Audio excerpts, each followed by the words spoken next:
சோறு சாம்பார் பேபி முள்ளங்கி பீட்ரூட் வறுவல் அப்பளம் இதை எல்லாத்தையும் 55 மினிட்ஸ் சமைக்கிறத பார்ப்போம். இதெல்லாம் எப்படி செய்யறதுன்னு இங்கிலாந்து கிச்சன்ல சில்வியா என்ன இன்னைக்கு செய்ய போற சில்வியாவோட கல்னரி ஸ்கில்ல பாருங்க. 3 விஷயங்களை ஒரே டைம்ல செய்வா. இப்போ சாம்பார் செய்ய போறா. ஹலோ சொன்னேன். கடுகு போட்டா, உளுந்து போட்டா, சீரகம் போட்டா, வெங்காயத்தை போட்டு சாட்டை பண்றா. பண்ணிக்கிட்டே இருக்கும்போது ப்ரெஷர் குக்கர்ல பருப்பை வேக வச்சுட்டா.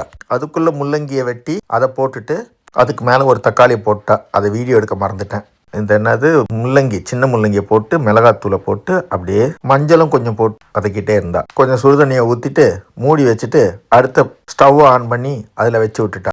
அதுக்குள்ளே ப்ரெஷர் குக்கரில் திறந்து பார்த்தா பருப்பு ரெடி ஆயிடுச்சு. அதுக்கு அடுத்து இன்னொரு பாத்திரத்தில் வானிலை வச்சா கடுகு போட்டா, உளுந்து போட்டா, சீரகம் போட்டா, பொரிஞ்ச உடனே அதை அப்படியே சாட்டை போட்டு வெங்காயத்தை போட்டு அப்படியே பச்சை மிளகா கொஞ்சம் போட்டுட்டு அப்படியே சாட்டை பண்ணு. ஒரு இடி பூண்டை இடித்து அது மேலே போட்டுட்டு அதை அப்படியே சாட்டை பண்ணிக்கிட்டே இருக்கும்போது பீட்ரூட்டை வெட்டி ரெடி பண்ணி வச்சுட்டா.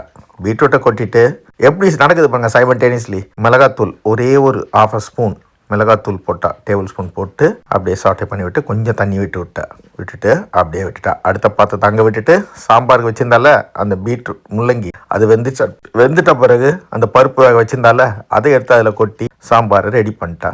சாம்பார் ரெடி. அதை கலக்கி தண்ணியை ஊற்றி கொஞ்சம் புளியை கரைச்சி அது தலை மேலே ஊற்றிட்டு அதை ஓரமாக தூக்கி கடைசி ஸ்டவ் ஆன் பண்ணி மீடியம் ஃப்ளேமில் வச்சு அதை அப்படியே ஆன் பண்ணி விட்டுட்டா. லைட்டாக உப்பு போட்டு செட் பண்ணி விட்டுட்டா. தண்ணி கொஞ்சம் ஊற்றிட்டு அது சாம்பார் ரெடி. இன்னொரு வானொலி எடுத்தால் 3வது ஐட்டம் எண்ணெய் ஊற்றினா பீட்ரூட் ரெடி ஆகிட்டுருக்கு, சாம்பார் ரெடி ஆகிட்டுருக்கு. உப்பு போட்டா பீட்ரூட்டுக்கு, இதில் எண்ணெய் ஊற்றிட்டா சாம்பாரும் ரெடி ஆகிடுச்சு. அதை ரெடி பண்ணிட்டா. இப்போ 3வது வானொலியில் எண்ணெய் ஊற்றினா எண்ணெய் கொதித்த பிறகு சாம்பார் பாருங்க அதுவும் ரெடி ஆகிடுச்சு. இப்போ கடுகு போட்டால் அதே மாதிரி கடலைப்பருப்பு, உளுந்தம்பருப்பு, வெங்காயம் போட்டு கொஞ்சம் சாட்டே பண்ணி விட்டுட்டு காஞ்ச மிளகா 2 கிள்ளியை போட்டு கருவேப்பிலை இல்லை எங்கள் வீட்டில் அதான் புலம்பிட்டு இருந்தா.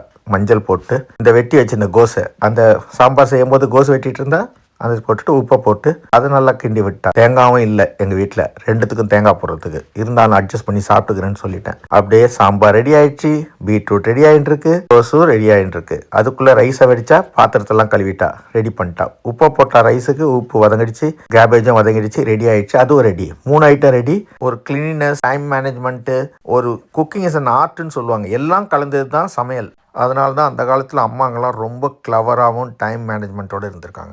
Rice ready. 50 மினிட்ஸில் இத்தனை ஐட்டங்களை சேர்ந்து ரூமையும் க்ளீன் பண்ணிட்டு கிச்சனையும் சாப்பாடையும் வடிச்சிட்டு வெளில வந்துட்டா. இவ்வளோதாங்க வாழ்க்கை. என் ஒய்ஃப் கிட்ட தான் கற்றுக்கணும் எப்படி இப்போ டைம் மேனேஜ்மெண்ட்டுன்னு. சூப்பரான சாப்பாடு, ஹாப்பியான லைஃபு. இதுக்கு மேலே என்னங்க வேணும்?